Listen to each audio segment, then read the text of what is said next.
The book of Ruth was not written to be just a wholesome love story. No, it was written as a brutal critique of Ezra and what the author of Ruth saw as a dangerous, racist misunderstanding of what it means to be God's people. And at its center is some particularly racy innuendo. While the events of the book of Ruth happened centuries earlier, the book itself appears to have been written down just after the people of Judah returned from their exile. They had been forced into captivity, and only a small remnant had managed to return home. Naturally, some of them had married foreigners in their long stay in Babylon, women who had traveled with them the 1,000+ miles from captivity back home. You'd think this would be commendable, but Ezra the priest called out this marrying of foreign women, including Moabites, as completely unacceptable. Ezra pressured the people to divorce all of their foreign wives in order for them to be able to be holy Israelites, because, it was understood, all foreign women were temptresses. They were ready to seduce the godly Israelites away from the Lord at the first opportunity. And the author of Ruth apparently thought this was insane, because the parallels in the stories are extraordinary. God-fearing Israelites are forced to flee their country and live in a foreign land. There they marry, all the men die, and the few remnants of Israelites return, with a foreign wife in tow, one of the Moabites whom Ezra particularly had said no one should associate with, because they were known temptresses and idolaters. But Ruth returns anyway, and if the famous lines that Ruth tells Naomi as they return to Judah seem like marriage vows, they're supposed to. This is the reminder that all of the wives who had returned to Judah with their husbands had promised as well to abandon their gods and go with their loved ones. Once back home, Ruth and her Jewish mother-in-law Naomi were utterly destitute. Naomi was so depressed that she asked to be renamed Mara, the bitter one, and just seemed to sit in her room. Meanwhile, Ruth goes out to save the day, working the best she possibly can. She gathers fallen grain during the harvest, just enough to survive on, until she is noticed by a rich landowner, Boaz.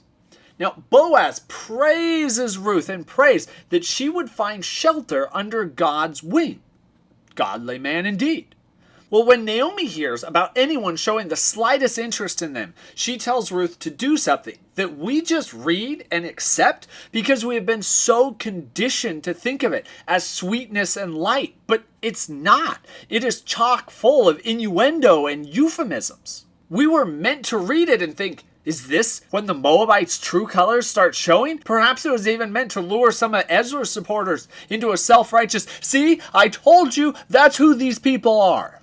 Naomi tells Ruth to get fully dolled up, just as hot and nice smelling as possible, and then hide out of sight and watch Boaz to see where he sleeps. Not a good start. He will have been eating and drinking, implying a party atmosphere celebrating the end of the harvest. How much Boaz would have been drinking is left up to the imagination, but the fact that Naomi expects Ruth will have to follow Boaz around because he could suddenly sleep anyplace is not encouraging. Then, Ruth is supposed to sneak up and uncover his feet.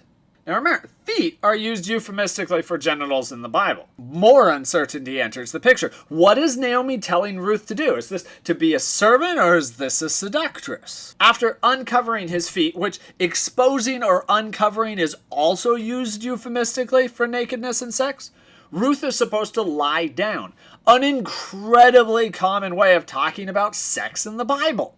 And Boaz will tell her what to do. Now, in what universe is it wise to do whatever a drunk man says to do when he wakes up in the middle of the night naked next to a pretty young woman who might or might not be trying to have sex with him? In no way was this a common practice of the day in any other sense than seducing a man is a common strategy to get something today. Now, all of these words could be taken literally, or they might mean a euphemism. This is the central moment of the story, because this is where all of the assumptions about what it means to be a Moabitess, what it means to be a foreign woman start coming out. Ezra's supporters would be getting all riled up that, yeah, this is when that Moabitess seductress starts coming out, right? Look at all of this sex talk. These women were just waiting to lead a godly Israelite man into sin. And so Ruth goes, uncovers Boaz's feet, lies down, and waits. Now, the reader is waiting to see this Moabite show her true colors. But when Boaz wakes up, Ruth doesn't wait to be told what to do. She doesn't seduce him. He doesn't have to cover up. She apparently really was just at his feet. Instead, she throws Boaz's words back in his face. You said you wanted God to spread his wings over me. Be those wings. Spread yours over me. Redeem me. Something that Naomi never told her to say. And Boaz does. He blesses her for being such a moral woman, and they eventually get married.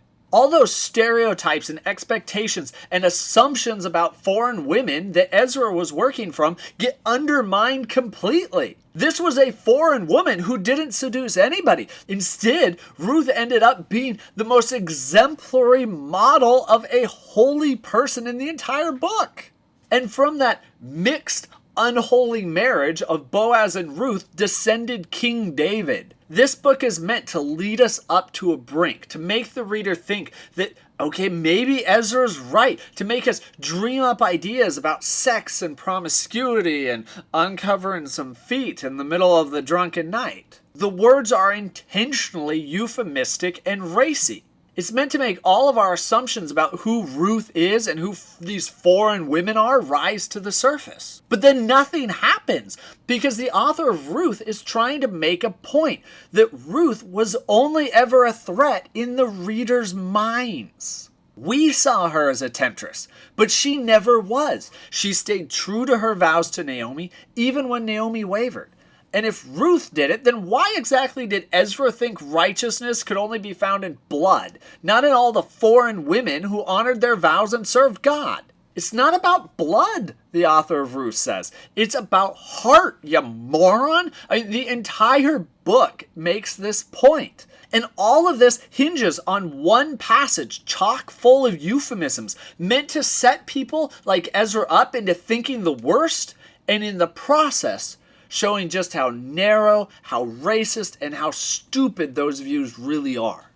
I hope you enjoyed this different look into Ruth. Hopefully it opened your eyes a little bit to some of what's going on in there. Next week will be a dive specifically into how the Bible talks about sex itself. I hope you'll come along for it. Until then, have a great week. Thanks for watching. See you next video.